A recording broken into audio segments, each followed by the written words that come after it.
Hey folks, what you boys doing? Yeah, this is Dennis, and I'm out here in the back 40 at my range. Brought my Colt Walker conversion. Now this is a reproduction of the 1847 Colt Walker. Probably the first revolver that Colt was most famous for. And today I've got my Howell conversion cylinder. Now this is a drop-in conversion cylinder, and if you've seen some of my previous videos, you know that I have a tendency to like the Howell conversion. They're less expensive. They run $200 to $250 depending on the revolver that you're getting it for and the particular caliber. Now, this is a .45 Colt. Some folks call it a long Colt. And today I got my choice ammunition here. I usually buy these from Selway Armory.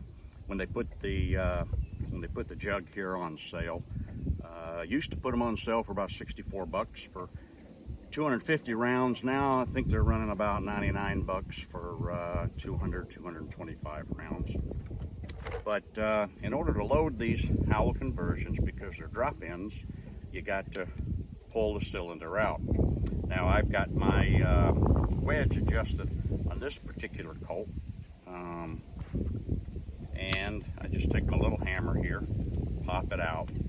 On the Walker, because of the size loads that it carries, originally they were 60 grain loads. There were issues with that 60 grain load.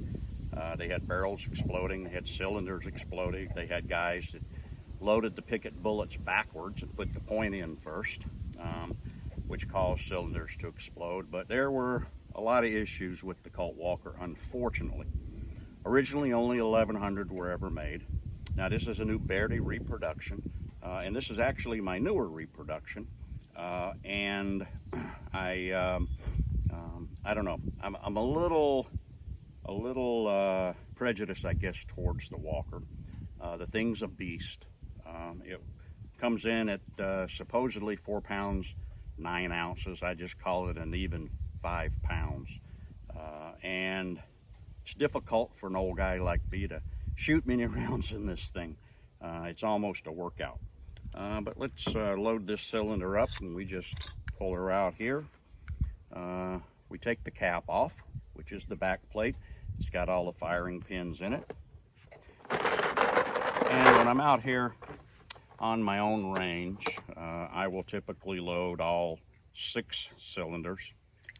Some folks will leave the last cylinder empty as a safety, but since I'm out here alone and I don't have to worry too much about other folks being around, I'm going to load all 6.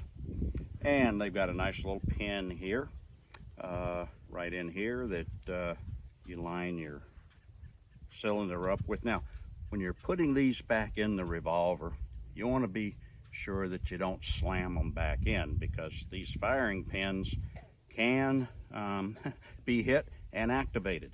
And what you want to do is keep your fingers from in front of the cylinder, like I just had. We pop her back in here.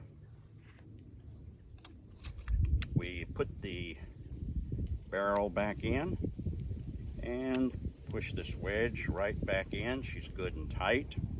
We got it at half cock. Now when I'm shooting this thing, I like to put my decibels in. I'm starting to sound like a commercial here. These decibels are great. 75 bucks, but you can form fit them to fit your ears, and they fit perfectly. And anything over 30 decibels, they'll knock out, yet you can still hear people talking. Okay, so let's see what we can do with this reproduction Colt Walker.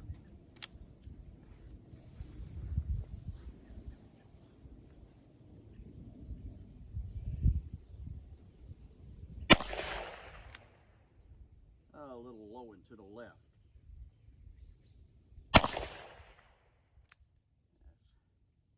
Now high to the left.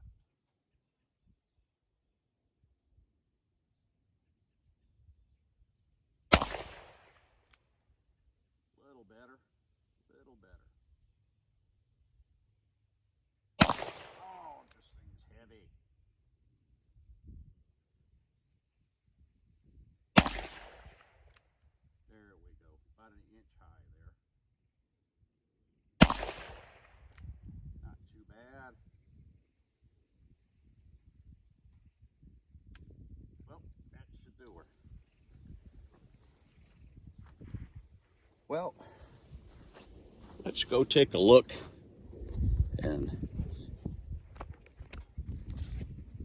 see how we did.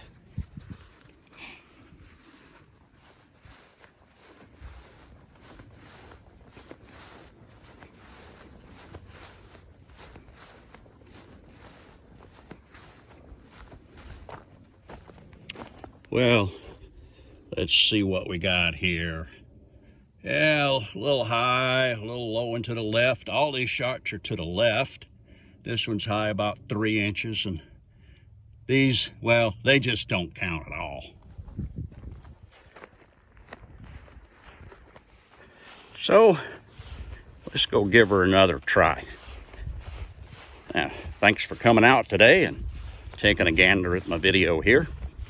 Hope you enjoyed it.